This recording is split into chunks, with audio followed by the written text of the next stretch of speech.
नमस्कार दोस्तों।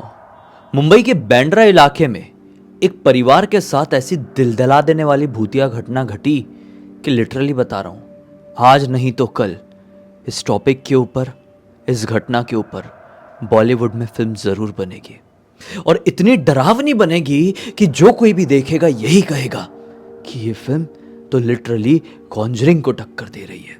जिस किसी के भी साथ ये घटा, उन लोगों ने किस लेवल पर जाकर वो सब कुछ सहे होंगे।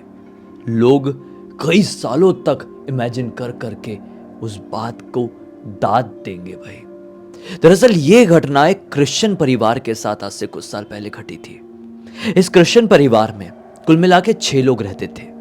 3 बच्चियां, तीनों बच्चियों का एक भाई और इनके माता पिता। 6 लोग बांद्रा के इलाके में अपने खुशहाल से परिवार में अपनी खुशहाली भरी जिंदगी काट रहे थे। ये एक बहुत ही ज्यादा धार्मिक परिवार था। मतलब ये लोग के रूट्स बहुत ज्यादा वैसे थे कि हम जो कुछ भी है, हमारा जीवन जो कुछ भी है, सिर्फ और सिर्फ ईश्वर की वजह से ही है। बच्चों की भी परवरिश इसी प्रकार से हुई थी। इस परिवार की जो सबसे बड़ी बच्ची थी उसका नाम था जूली। जूली अपने परिवार की बहुत चहीती और उतना ही ज्यादा प्यार वो ईसा मसीह से करती थी। एक दिन की बात है, जूली क्लास 10th में पढ़ती थी। अपने स्कूल से लौट रही थी। जिस रास्ते से वो रेगुलरली लौटती थी ना, उस रास्ते से नहीं, वो प्लानिंग करती है मैं एक दूसरे रास्ते से घर जाती हूँ। बस ऐसे ही रैंडमली उसके दिमाग में आ गया। इस दूसरे रास्ते से ये कभी भी अपने घर नहीं लौटी थी। दरअसल इसका जो स्कूल था वो कैसा था कि ये क्रिश्चियन स्कूल में ही पढ़ती थी और स्कूल के बिल्कुल रोड क्रॉस करके एक क्रिश्चियन कब्रिस्तान था और वहीं पर लगा हुआ एक चर्च था और उस चर्च के बाजू से ही निकलता था एक पतला सा कच्चा रास्ता जो कि शॉर्टकट से होते हुए इसको इसके घर पहुंचा सकता था। लेकिन ये कभी उस रास्ते से नहीं आती थी क्योंकि वहां पर कब्रिस्तान भी लगा हुआ था। दिन हो रात हो कोई भी वक्त हो, कब्रिस्तान के आसपास से आप गुजरेंगे तो एक थोड़ा सा वैसा लगता है ना कि सब ठीक रहेगा कि नहीं हमारे साथ, वो वाली फीलिंग जरूर आती है।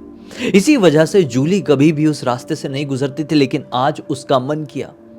स्कूल की छुट्टी दोपहर के टाइम हो जाती थी, सुबह सुबह स्कूल लगता था, तो दोपहर को वो लौट रही थी। ये सुनसान सी कच्ची सड़क बिल्कुल सन्नाटे भरी थी आज। जब वो उस रास्ते से निकल के अपने घर पहुंच जाती है ना, तो घर आकर अचानक से ही उसका मन बहुत उदास सा हो जाता है। पता नहीं क्यों एक अजीब सी वीकनेस लगने लगती है और घर पर आकर वो कुछ खाना नहीं खाती है, डायरेक्टली घर पर जाकर सो जाती है। अब मैं इसके थोड़े लुक्स की बात करता हूँ। लुक्स की मैं क्यों बात कर रहा हूँ जूली के, क्योंकि वो इस कहानी के लिए इम्पॉर्टेंट है। जूली दिखने में गोरी चिट्टी लड़की थी, ब्राउन आइज थी, लेकिन हेल्थ में वो अच्छी खासी थी। क्लास 10th में पढ़ती थी। वजन रहा होगा इसका लगभग 80-85 किलो के आसपास का, तो हैवी वेट थी अच्छी खासी। क्यों मैं ये बता रहा हूँ आपको आगे समझ में आएगा। ये घर पहुंची, खाना नहीं खाए, तो मम्मी ने सोची कि चलो कभी कभी होता है, तबीयत ठीक नहीं लग रही होगी आज स्कूल से, आज थोड़ा सा ज़्यादा गर्मी भी है, पैदल चल कर आई है ऐसा लगा हुआ। वॉकिंग डिस्टेंस पर था घर, लेकिन इतना भी ज़्यादा आजू बाजू नहीं था। चल कर आई थी उस कच्चे वाले रास्ते से। अभी आपको आगे समझ में आएगा कि क्या कुछ हो रहा है इसके साथ। तो रात का वक्त आया, रात में भी खाना खाने से इनकार कर दी। फिर स्कूल चले गए। स्कूल में भी अपने दोस्तों से कुछ बातचीत नहीं कर रही है। मतलब 2-3 दिनों में, आने वाले 2-3 दिनों में घर वालों ने, स्कूल के इसके फ्रेंड्स ने यह महसूस किया कि इसके व्यवहार में काफ़ी ज़्यादा बदलाव आ गया है और इसने ड्रेस्टिकली अपना खाना छोड़ दिया है। सिर्फ पानी पी रही है और बिल्कुल थोड़ा थोड़ा थोड़ा थोड़ा सा खा रही है। ये खाने पीने की शौकीन थी और दबा दबा के कोई भी चीज़ खाती थी। जंक फूड तो मानो ये कभी भी खुद को रोकती नहीं थी उसको खाने से, बहुत खाती थी। डेली 2-3 समोसे का सिस्टम था। लेकिन पता नहीं पिछले 3-4 दिनों से इसको क्या हुआ था, ना घर वाले समझ पा रहे थे, ना बाहर वाले, ना इसके फ्रेंड्स। मतलब फिर 2 दिन बाद ये स्कूल जाना टोटली बंद कर दी क्योंकि खाना ढंग से नहीं खाई है, तो वीकनेस भी लग रही है। मम्मी को ऐसा लगा कि क्लास की टॉपर बच्ची है, बेशक इसको ऐसा कुछ हुआ है कि नंबर्स अच्छे नहीं आए हैं जो हमको बता नहीं पा रही, उसकी वजह से ये बहुत टेंशन में जा रही है। मैं इसको समझाऊंगी, लेकिन अभी 1-2 दिन स्कूल जाने का मन नहीं है तो ठीक है, कोई बात नहीं, घर पे आराम करे, थोड़ी ठीक फील करेगी तब बात करूंगी। लेकिन जब ये 2-3 दिनों तक स्कूल नहीं जाती है तो इसके जो कुछ फ्रेंड्स थे, बेस्टीज थे, वो इसे घर पर पहुंचते हैं। वो अंदर कमरे में सो रही थी और अपनी फ्रेंड्स, अपने बेस्ट फ्रेंड्स से मिलने से इनकार कर देती है।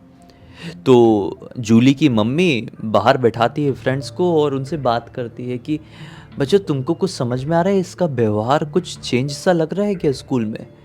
तो इसकी जो फ्रेंड्स आई थी वो भी ये कहती है कि हाँ आंटी, उसके नेचर में बहुत ज़्यादा चेंज तो लग रहा है।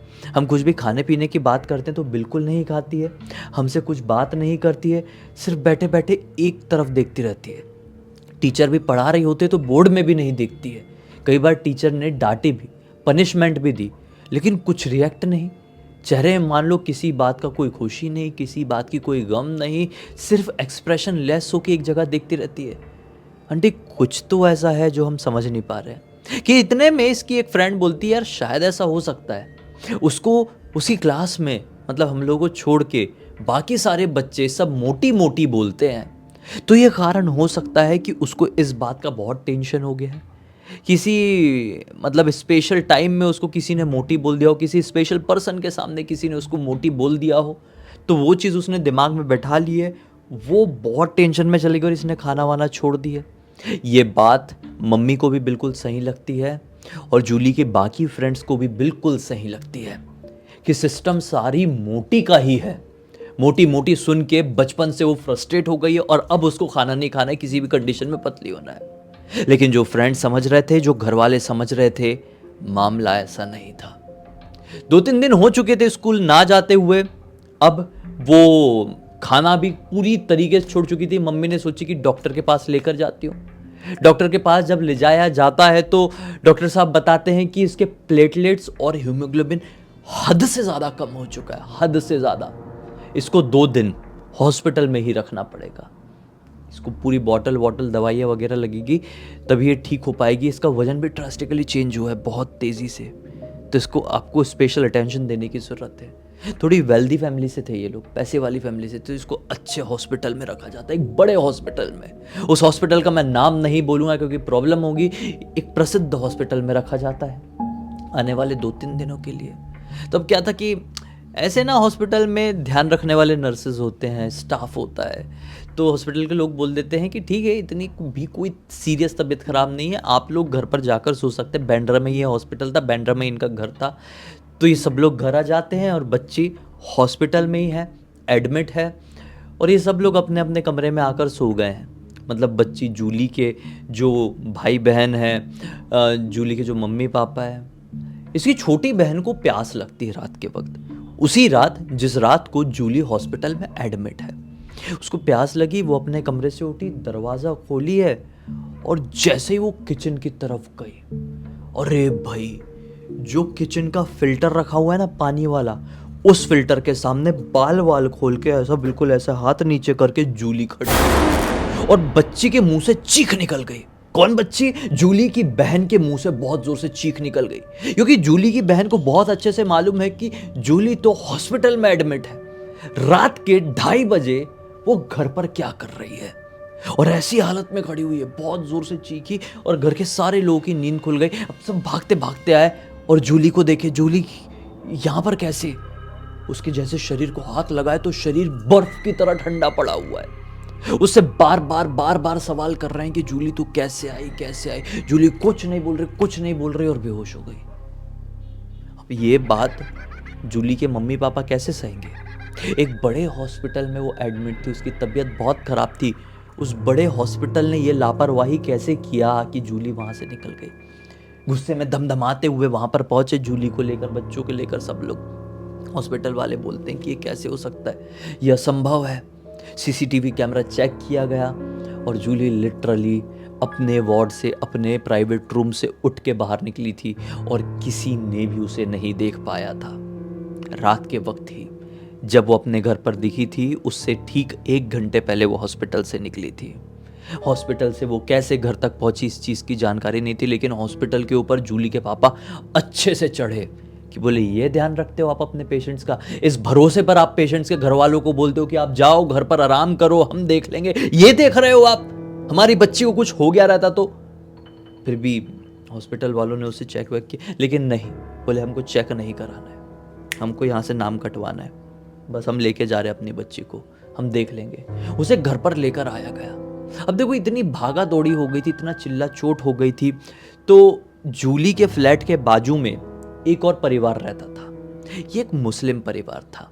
इस मुस्लिम परिवार की एक आंटी कहती है कि ये जो केस हो रहा है आपके घर पर, मुझे नहीं लगता कि ये साधारण केस है। डॉक्टर के पास तो लेकर चले गए हो, मैंने सारी चीज़ें सुनी हूँ समझी हूँ जूली की मम्मी से, ये कोई भूत प्रेत वाली भी प्रॉब्लम हो सकती है, आप किसी को दिखाते क्यों नहीं, कोई प्रीस्ट को चर्च लेकर जाओ, किसी को भी दिखाओ, लेकिन उस वे से भी सोचो। ठीक है, जूली को दिखाया जाता है, प्रीस्ट के पास ले जाया जाता है, बाबाओं के पास ले जाया जाता है, तांत्रिकों के पास ले जाया जाता है, लेकिन जूली को कोई आराम नहीं मिलता है। इतना तो समझ में आ गया था कि 110% वाली चीज़ है, भूत प्रेत वाली चीज़ लग गई, लेकिन कैसे, क्यों और वो ठीक कैसे होगी, इसका जवाब नहीं मिल पा रहा था। दूसरे हॉस्पिटल से दवाइयाँ भी चल रही है और साथ ही साथ अलग अलग मंदिरों में भी जाया जा रहा है, चर्च में भी जाया जा रहा है, मज़ारों में भी जाया जा रहा है, लेकिन कोई फ़ायदा नहीं मिल रहा है। फिर वो मुस्लिम आंटी से बात होती है, वो कहती है कि एक काम करो, रे रोड में एक मज़ार है, वहाँ पर देखो अगर कुछ फ़र्क पड़ जाए तो, क्योंकि मेरे पहचान वालों को ऐसा फ़र्क पड़ा था। ठीक है भाई, रे रोड की उस मज़ार में भी ले जाया जाता है और विश्वास नहीं मानोगे, वहाँ पर जाकर पता चलता है कि जूली, वो जो वहाँ पे झाड़ फूक करने वाले जो भी थे वो बता देते हैं कि जूली कोई सुनसान सड़क से लौट रही थी, वहाँ पे कुंवारे लड़के की आत्मा क्रॉस करके जा रही थी और जूली ने वो काटा हुआ रास्ता क्रॉस कर दी, उस आत्मा का काटा हुआ रास्ता क्रॉस कर दी और बस वो कुंवारे लड़के की आत्मा जूली से अट्रैक्ट हो गई और इसे पोसेस कर ली। आप एक काम करो, इसे ठीक करना है तो एक ही तरीका है, अगले शुक्रवार को, आज भी शुक्रवार का दिन था, ठीक है, अगले शुक्रवार को एक मुर्गे को मतलब हलाल कर दो, ठीक है, उस आत्मा के नाम पे, उस कुंवारे लड़के की आत्मा के नाम पे जूली ठीक हो जाएगी, यही एक तरीका है। वहां पर ये बताया गया, बोले ठीक है हम ये भी करके देख लेते हैं। अब इस शुक्रवार से उस शुक्रवार तक का समय काटना था, और शुक्रवार का ही क्यों, क्योंकि शुक्रवार को ही जूली पोजेस हुई थी, तो शुक्रवार वाला यहाँ पे फंडा फंस गया था। तो अब पूरे 7 दिन का इंतज़ार करना था। जूली को घर पर ला लिया जाता है और ये भी बोला जाता है कि जूली को इन 7 दिनों तक घर से बाहर निकलने नहीं देना है, लेकिन ये 7 दिन दुनिया के सबसे कठिन दिन होने वाले थे इस परिवार के लिए। पूरे 7 दिन जूली उठ उठ के इतनी जोर जोर से गला फाड़ फाड़ के चिल्लाती थी ना कि जूली के मुंह से खून आ जाता था, इतना चिल्लाती थी, इतना चिल्लाती थी, पूरी बिल्डिंग हिल जाती थी। सेक्रेटरी चेयरमैन से भी सबसे बात हुई, लेकिन इस परिवार के अच्छे स्वभाव के कारण चीज़ों को समझा गया और सभी लोगों ने टॉलरेट किया जूली की आवाज़ को। अपना सर जोर जोर से दीवार में पटकती थी, उसका खून आ जाता था। एक 85 किलो की लड़की इतने दिनों में, विश्वास नहीं मानोगे, 47 किलो में आ गई थी। होठ पूरे ड्राई हो चुके थे, जगह जगह पर कटे फटे का निशान था, जो चीज़ मिलती थी उस पर हाथ फोड़ के मार देती थी। घर पे जितने भी कांच वांच की चीज़ थे सबको ख़त्म कर दी थी उसने। अब विश्वास नहीं मानोगे, एक ग्लास थी, बुधवार का दिन रहा होगा, अब वो मुर्गे का जो हलाल करना था उसको 2 दिन बचे हुए थे, बुधवार का दिन था, उसने कांच की गिलास को फोड़ी और उसे कांच खाने की कोशिश करी थी। शायद खा भी ली होगी, मालूम नहीं, लेकिन उस दिन के बाद से उसकी कंडीशन बहुत क्रिटिकल हो गई। बहुत सारे रिश्तेदार आ गए थे, जूली के मामा घर पर आ गए थे, जूली मामा से बहुत ज़्यादा क्लोज थी। जूली को हॉस्पिटल में एडमिट कराया गया और मामा ने बोले कि मैं जूली के साथ रुकूंगा। बुधवार की ही रात को जूली ऐसी गहरी सांस लेकर जागी, शायद कांच खा ली थी उसने, और अपने मामा को अपने पास बुलाकर कहती है कि मामा, ये लड़का मुझे नहीं छोड़ेगा। इतने दिनों में पहली बार जूली ने क्लियर बात करी थी, मामा ये लड़का मुझे नहीं छोड़ेगा, अपने साथ लेकर ही जाएगा। मुझे अंदर से खोखला कर दिया है मामा, बहुत लड़ाई करने की कोशिश करी मैंने उससे, लेकिन नहीं लड़ पाई। मैं जा रही हूं मामा, सभी को मेरी तरफ से गुड बाय कहना, कहना कि मैं उस शैतान से हार गई। और ऐसा बोल के जूली ने एक और गहरी सांस ली, और लिटरली वो आखिरी सांस थी। मामा बहुत जोर जोर से चिल्ला चिल्ला के रोए, चिल्ला चिल्ला के रोए। हॉस्पिटल के सारा स्टाफ इकट्ठा हो गया, जूली को चेक किया गया और जूली को मृत पाया गया। मामा ने हॉस्पिटल वालों से कुछ नहीं बताया। जूली के मम्मी पापा सबको फ़ोन किया गया, सब लोग आए और देखे। और फिर मामा ने अंतिम संस्कार जब जूली का हुआ, मतलब अंतिम संस्कार ही कहते हैं कि क्या कहते हैं, दफनाना हुआ।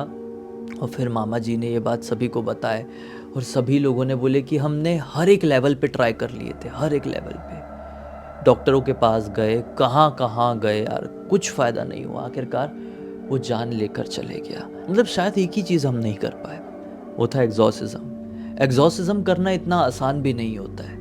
एग्जॉर्सिज्म में चर्च की जो कमेटी होती है, आई थिंक उनकी परमिशन लेनी पड़ती है। एग्जॉर्सिज्म एक बहुत हाई लेवल की झाड़ फूक होती है या फिर शुद्धिकरण होता है, जिसमें बहुत एक्सपर्ट लोग लगते हैं। ऐसे लोग लगते हैं जिन्हें ऐसी चीज़ों का बहुत ज़्यादा ज्ञान और बहुत हाई लेवल का एक्सपीरियंस हो। एग्जॉर्सिज्म वगैरह फिल्मों में सुन के बहुत ईजी सा लगने लगा है, लेकिन नहीं, ये पॉसिबल नहीं होता है। वो इसी बात पे हमेशा पछताते रहे कि ऐसा क्या हो गया था उस समय जूली के दिमाग में कि वो अपने नॉर्मल रास्ते से घर नहीं लौट रही थी, उस सुनसान रास्ते से घर लौटी थी। जूली से परिवार का कोई भी सदस्य ठीक से बात भी नहीं कर पाया था उस दिन से, जिस दिन से जूली दोपहर में घर आई थी। सिर्फ मामा ने ही आखिरी बार प्रॉपरली उससे कुछ डिस्कस कर पाए। इनफैक्ट कुछ डिस्कस नहीं कर पाए, सिर्फ उसकी बातें सुन पाए। इस घटना के बाद से इस परिवार के लोग और भी ज़्यादा धार्मिक हो गए और ईश्वर के प्रति उनका जो वो था, एक विश्वास था, और भी ज़्यादा बढ़ गया, क्योंकि ऐसी चीज़ें होती है, ये यकीन हो गया। हमेशा हम लोग ये मानकर चलते हैं कि शायद होती होगी, शायद में ही हम टिके रहते हैं, लेकिन जब एक कोई घटना घट जाती तो विश्वास होता है ये सब है, और फिर हम भगवान के प्रति और भी अपनी श्रद्धा भक्ति बढ़ा देते हैं।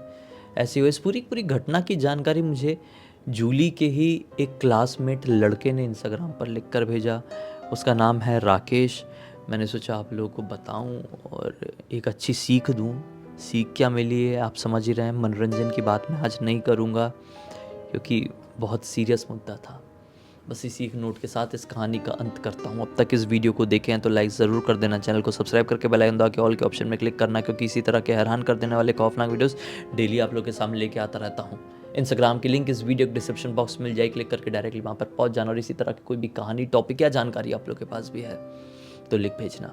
हो सकता है हमारा अगला वीडियो कल आपके हिसाब से बन रहा हो। तो चलिए कल फिर से मिलते हैं, तब तक के लिए बहुत बहुत धन्यवाद। आपका दिन शुभ।